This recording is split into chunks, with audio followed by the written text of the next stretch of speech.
Page number 250 फिर से 250 page निकालिए।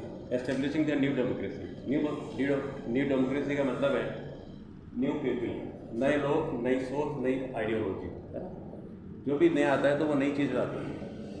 यानी 70 साल बाद आपके यहाँ बीजेपी गवर्नमेंट पूरे ऑल ओवर इंडिया आई है, मोदी जी हमारे पीएम है नहीं, तो उनकी एक नई हम देख रहे हैं कि बहुत सारे प्रोग्राम न्यू आए, नई नई चीज़ें आई। अब चाहे उसके अगेंस्ट हो लोग या फेवर हो, बात एक डिफरेंट है।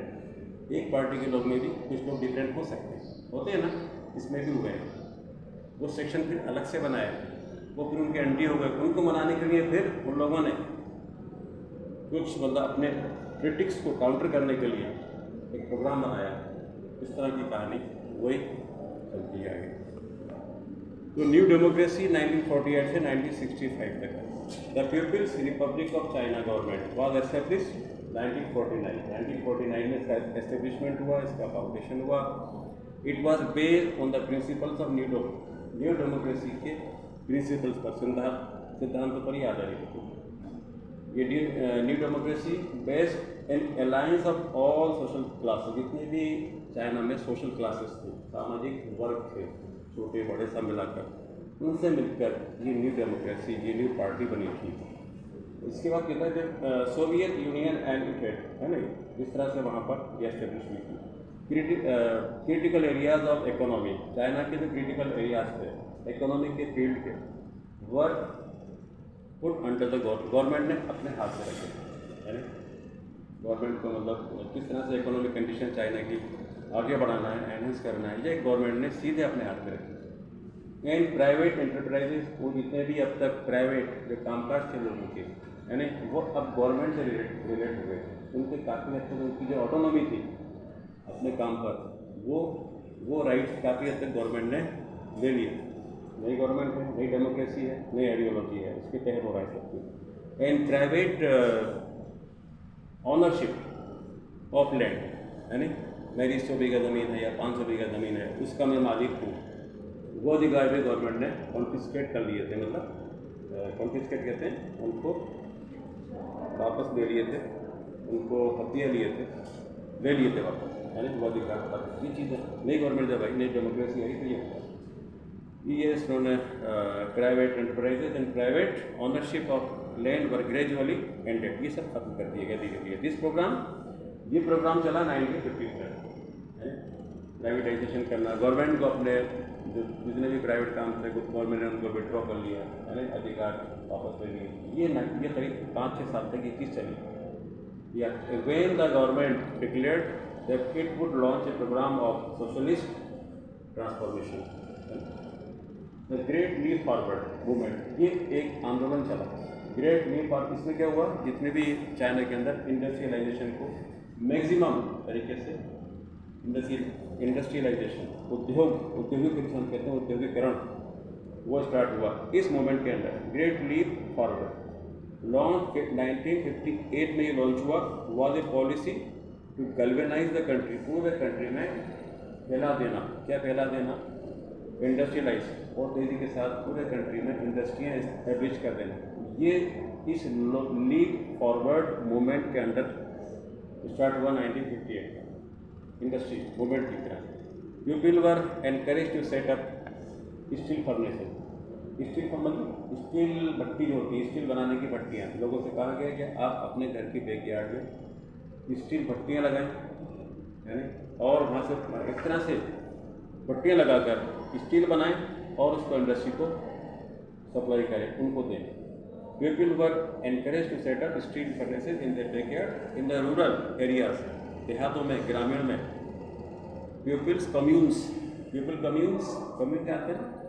राइट ऑफ लैंड, मतलब लोगों को अधिकार दिया हुआ था कि जैसे ये मान लो एक क्लास है, इस क्लास को 5 क्लास यूज़ कर सकती हैं, है ना, यूज़ करें और चलें अपने अपने काम में ना। और इस तरह से उन्होंने गवर्नमेंट को ज़मीन दे दी कि भाई ये मान लो 1000 बीघा ज़मीन है ना, ये 500 बीघा ज़मीन है पूरे साल, इसमें आपका जो रोटेशन है क्रॉप का वो अपने अकॉर्डिंग कर लो, ताकि आपकी जो इकोनॉमी है ना वो मजबूत हो जाए, स्ट्रॉन्ग हो जाए।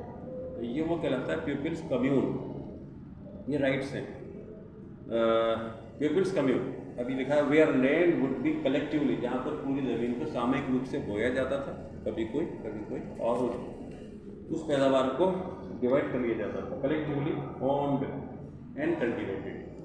ये कॉम्यून का मीनिंग आगे लिखे ब्रैकेट में। वर्ड स्टार्टेड, ये शुरू हुआ, और जब ये स्टार्ट हुआ तो ये सक्सेसफुल हुआ, और 1958 तक देयर वर 26,000 कम्यून्स, इतने बन चुके थे के रात से 58 तक 26,000 कम्यून, जिसमें 98% फार्म पॉपुलेशन, मतलब खेती करने वाली जो पॉपुलेशन, जो किसान वर्ग था, उसको 98% फ़ायदा हुआ। उनके इकोनॉमिक कंडीशन पहले से बहुत बेहतर हो गई, और करीब 26,000 कम्यून्स जो ज़मीनें थी पूरे चाइना में, उनमें उन्होंने खेती करी, और 98% फार्म पॉपुलेशन उससे अफेक्ट हुई, उससे उनको फ़ायदे हुए। Mao was able to mobilize the masses. अब जो माओ है वो पब्लिक को, मासेस जनसमूह से, पब्लिक को, चाइना के लोगों को able to mobilize the masses to attain the goal. उन्होंने जो गोल रखा था पब्लिक के सामने, उनके सामने भी और पब्लिक के सामने, जो पर्पस, जो टारगेट था, उसको हासिल करने के लिए उन्होंने मासेस को मोबिलाइज किया, उनको एवेकन किया, उनको अवेयरनेस पैदा की बाय पार्टी के द्वारा। इसमें क्या हुआ, his concern was with creating a socialist man. उनकी चिंता क्या थी, उनकी जो प्रायोरिटी थी वो ये थी कि चाइना के लोगों को सोशलिस्ट समाज से जोड़ देना, 100% समाज से उनको जोड़ देना, ग्रास रूट लेवल पर उनकी हर सुविधा का ध्यान रखना, ग्रास रूट। इसका was with creating a socialist man. Socialist man का हिंदी क्या होगा, सामाजिक सही है, सामाजिक पुरुष उनको बनाना था। Who would have 5 loves, मतलब एक ऐसा सोशलिस्ट मैन जिनमें ये 5 लव्स पाए जाते हैं, अगर नहीं है तो उन्हें क्रिएट किया जाए। वो क्या थे 5 लव्स, इससे हर जो व्यक्ति चाइना का वो मोहब्बत रखे।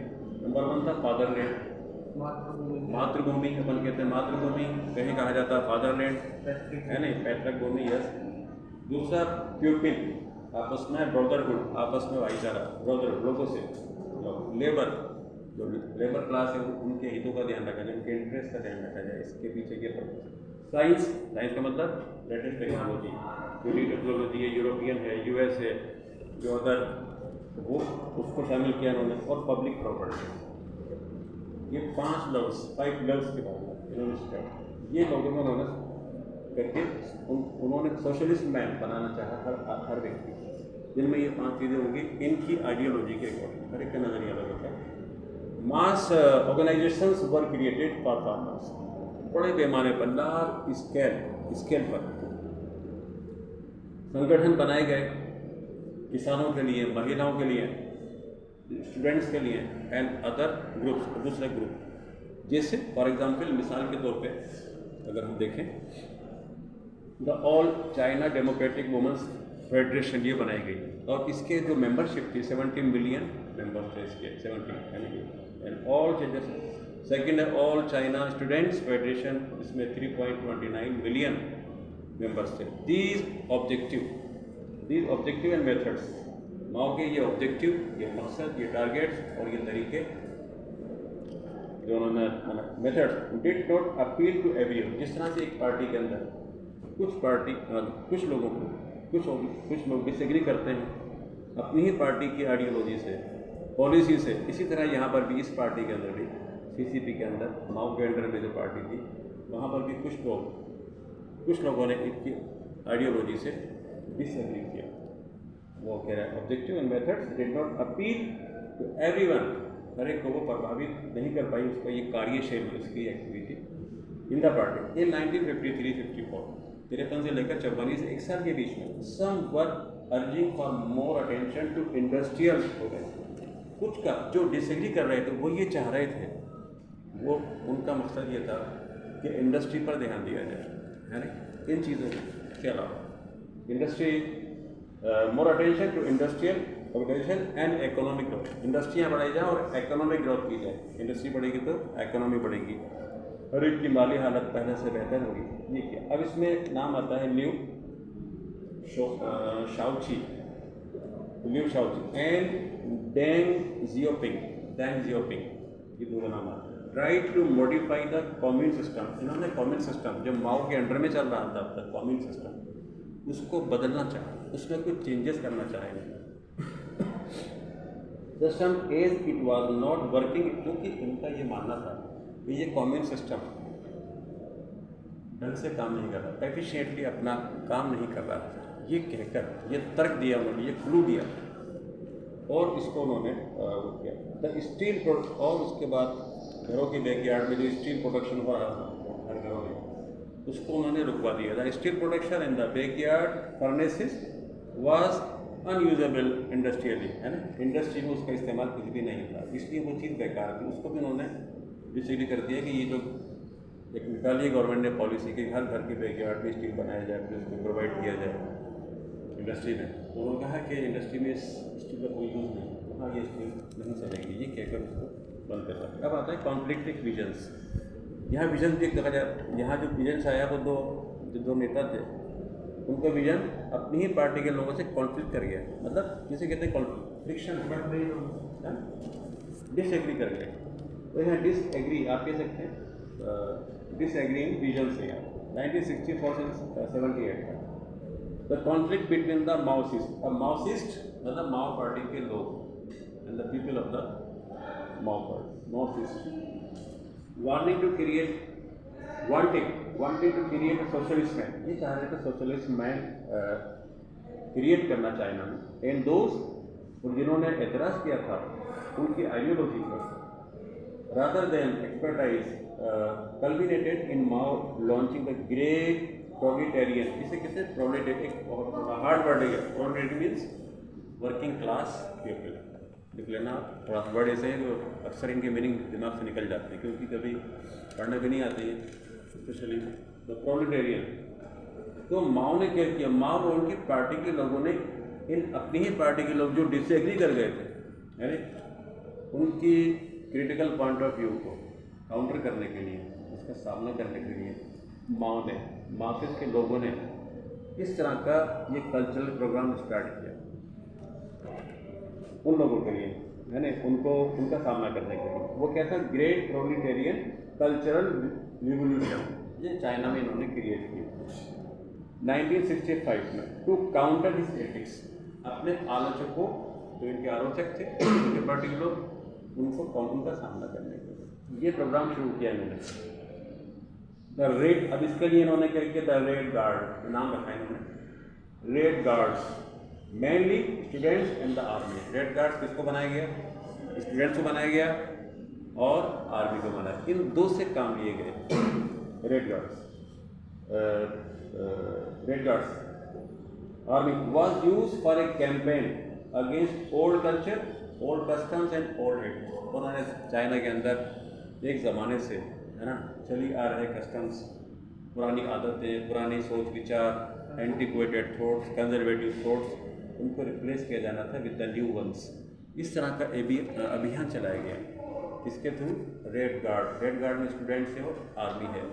ये लोग गए आउट ऑफ, मतलब country side of the China, किसे कहते हैं कंट्री साइड, सिटी से बाहर का जो एरिया होता है वो कह रहा था कंट्री साइड। कभी आपका एरिया कंट्री साइड में आता था, कौन सा, ये छावनी वाला, आवाज़ नहीं है। आज तक यहाँ आप बाहर जाएंगे, पक्के मंदिर के आसपास जाएंगे तो वहाँ आपको मिलेगा, वो कहला है कंट्री साइड, जहाँ पॉपुलेशन है, इसलिए ज़्यादातर आपको नेचर नज़र आएगा, एनवायरनमेंट नज़र आएगा, तो उसे कहते हैं कंट्री साइड। तो ये जो लोग थे हैबिट्स, स्टूडेंट्स एंड प्रोफेशनल्स, विद्यार्थी, स्टूडेंट्स एंड प्रोफेशनल पेशेवर लोग were sent, professionals were sent, इनको भेजा गया to countryside to learn more on the work. Masses के पास जाइए, जो वहाँ लोग जो लोग रहते हैं कंट्री साइड में, उनसे जाकर मिलिए, है ना, और अपनी बात को कहिए, उनकी बात सुनिए, फिर आप अपनी बात को। मार्क्सिस्ट आइडियोलॉजी, विचारधारा, बीइंग कम्युनिस्ट, क्योंकि communist party, communist ideology was more important. उन्होंने कहा कि जो आइडियोलॉजी है, जो विचारधारा है इस पार्टी की, वो ज़्यादा इम्पोर्टेंट है बनिस्बत हैविंग प्रोफेशनल नॉलेज, जिसके पास जो प्रोफेशनल नॉलेज है कोई क्या काम करता है ना, कुछ नॉलेज, वो पारंपरिक नॉलेज, वो पुरानी आदतें, वो पुराने तरीके, जिस मेथड को आप यूज़ कर रहे हैं अपने कामकाज में, अपनी इकोनॉमी को बढ़ाने में, उससे कहीं ज़्यादा ये है कि आप अपनी आइडियोलॉजी को, अपनी सोच को चेंज करें, बदलें, जो आज की सोच है आप उसको लेकर आएँ, ये इनका मकसद था। और प्रोफेशनल नॉलेज, डिनंसिएशंस, हाँ डिनंसिएशन एंड स्लोगन्स, ये क्या होते हैं, किसे कहते हैं डिनंसिएशन? निंदा करना, कंडेम करना, यानी हम किसी को कंडेम करें, ऑरली हम कंडेम करें, इससे कोई मतलब नहीं। स्लोगन के नारेबाजी करें तो स्लोगन्स एंड डिनंसिएशन, निंदा करना, पॉलिसी की निंदा करना, ये दोनों चीज़ें रिप्लेस हो गई ऐसे लॉजिकल डिबेट से। डिबेट कराएगी क्योंकि जहन ब्रेन वॉश करने के लिए डिबेट्स हुआ करती हैं, डिस्कशंस हुआ करते हैं, नुक्कड़ हुआ करते हैं, हम देखते हैं, ये बात जानते हैं लोग, ताकि लोगों में जागरूकता नहीं, आइडियोलॉजी से वो लोग जुड़ जाएँ, अटैच हो जाएँ, इसके लिए ऐसा करते हैं। तो यहाँ पर ये स्लोगन्सबाजी, नारेबाजी, निंदा करना, डेमोस्ट्रेशन करना, इन सब को रिप्लेस किया गया रेशनल डिबेट। रेशनल क्या होता है? Intellectual debate. इसका मीनिंग होता है रेशनल का इंटेलेक्चुअल, समझदारी से भरी हुई डिबेट, बातचीत, वाद विवाद, है नहीं, उसमें लोग पार्टिसिपेट करते हैं और एक मैसेज निकलता है वहाँ से, और मैसेज का असर सब में निकलता है, धीरे धीरे होगा। इस तरह की चीज़ें स्टार्ट की गई इसके अंदर। सेकेंड में आता है कल्चरल रिवोल्यूशन। यह सांस्कृतिक क्रांति began a period of turmoil, है ना, उस वक्त शुरू हुई जब पूरे चाइना में टर्मोइल, एक अराजकता, टर्मोइल कहते हैं, अराजकता का माहौल, अनरेस्ट, अनारकी, एक तरह की अनारकी, उथल पुथल। जैसे आपके इंडिया में 1857 की क्रांति में क्या हुआ था, पूरा हिंदुस्तान अनारकी में इन्वॉल्व था, कहीं किसकी हुकूमत नहीं थी, जिसकी जो मर्जी हरा कर रहा, जिसकी लाठी उसकी भैंस, वो चल रहा था।